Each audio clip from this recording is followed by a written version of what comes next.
परीक्षण बोले मंत्री जी, सही बोल रहे हैं। एक बार आप बोल दीजिए कि जांच कराएंगे, बस नहीं, मैं आपको सारा उपलब्ध करा दूंगी। नहीं देखिए, बस विषय पूरा है, सारे डॉक्यूमेंट्स भी हैं, मैं आपको उपलब्ध करा दूंगी। क्या उस पर जांच होगी क्या? क्योंकि देखिए सरकारी पैसे का दुरुपयोग है ये, तो क्या इस पे जांच होगी? आप जानकारी उपलब्ध कराएं, मंत्री जी बोल रहे हैं कि जांच कर लेंगे, आप जानकारी उपलब्ध कराएं।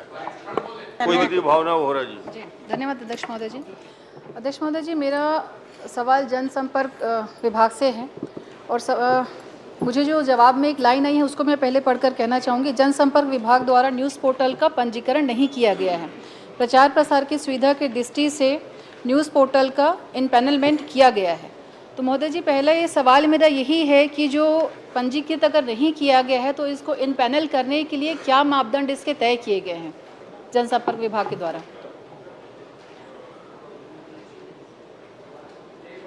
एक बार रिपीट करिए फिर से। सवाल के जवाब में आया है, जनसंपर्क विभाग द्वारा न्यूज़ पोर्टल का पंजीकरण नहीं किया जाता, प्रचार प्रसार की सुविधा की दृष्टि से न्यूज़ पोर्टल का इनपैनलमेंट किया जाता है, तो इसका इनपैनल करने का क्राइटेरिया क्या है?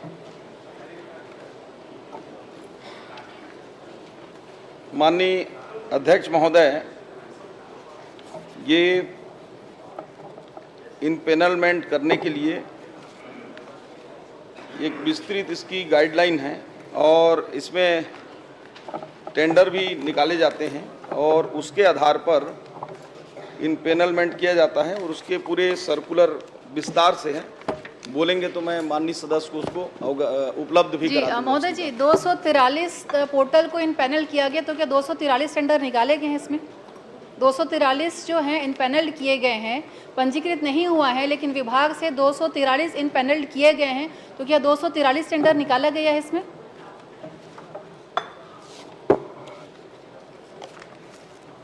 माननीय अध्यक्ष महोदय, ये उत्तर में परिशिष्ट में इनमें उपलब्ध भी है। ये 243 जो है वो टेंडर के माध्यम से सभी को निकाले गए हैं, लेकिन कुछ ऐसे पत्रिकाएं या स्थानीय अखबार होते हैं जिनको उनके रेट के आधार पर विज्ञापन उपलब्ध कराया जाता है। क्या मापदंड है? अगर किसी को विज्ञापन हम दे रहे हैं उसका मापदंड क्या है, वो बता दीजिए।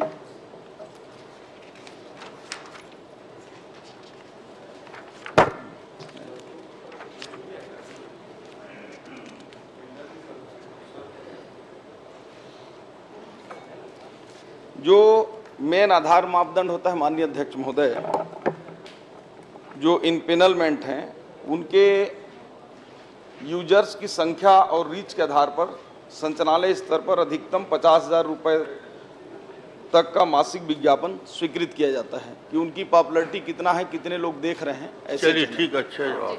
अध्यक्ष महोदय जी, इसी में अगली लाइन में पढ़ना चाहूँगी। इसमें विज्ञापन नियमावली 2019 संशोधित 2020 के अंतर्गत विज्ञापन स्वीकृत किए जाते हैं और पिछले एक वर्ष में इसमें कोई भी नियमावली में बदलाव और संशोधन दोनों नहीं किया गया। तो महोदय जी, मेरे हाथ में जो जवाब मुझे आया है उसी से मेरा प्रश्न है, अगर हम 2023 और 24 का जो विज्ञापन है जनसंपर्क विभाग के, जो अगर आप खर्चे देखेंगे अलग अलग, जैसे डिजिटल समाचार पोर्टल का 67 करोड़, उसके बाद समाचार पत्रों का 147 करोड़, टीवी चैनलों का 140 करोड़ और रेडियो स्टेशन का लगभग 5 करोड़ 29 लाख के आसपास है, जो टोटल 360 करोड़ का 23 और 24 का इसका जो मुझे डिटेल दिया गया ये है।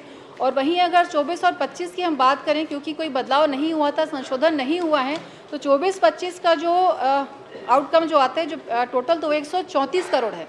तो महोदय जी, ये जो अंतर है 2023-24 का 360 करोड़ और 24-25 का 134 करोड़, तो इन दोनों में विसंगतियाँ क्यों हैं?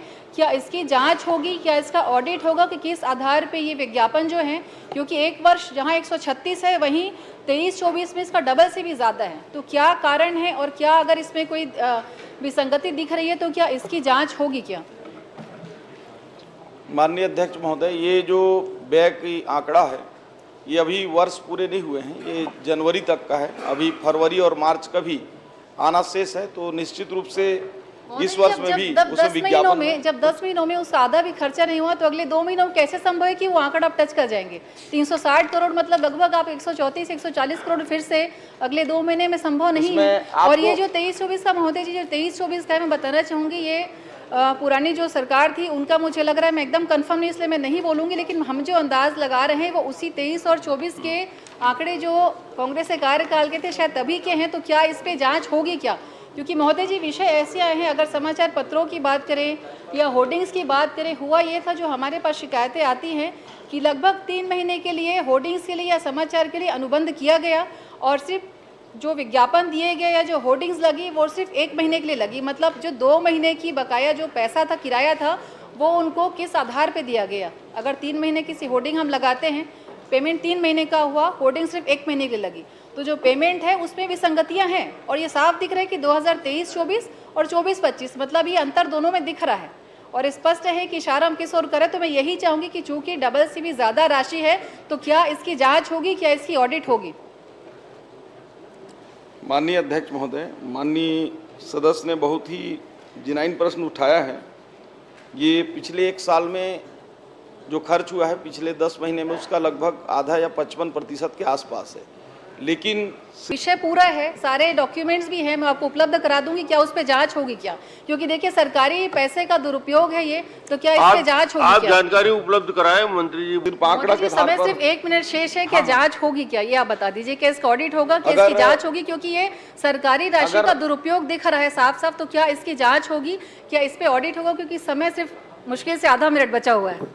आपके नॉलेज में अगर कोई विषय होगा तो उसको प्रकाश में आप लाएंगे तो निश्चित रूप से उस पर परीक्षण कराएंगे, उस पर कराएंगे। परीक्षण नहीं महोदय जी, बोल रहे हैं कि जांच कर लेंगे, आप जानकारी उपलब्ध कराएं।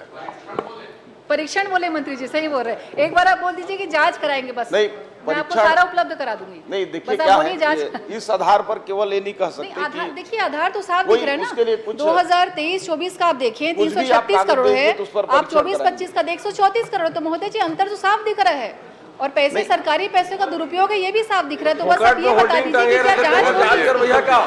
सरकारी पैसे का महोदय जी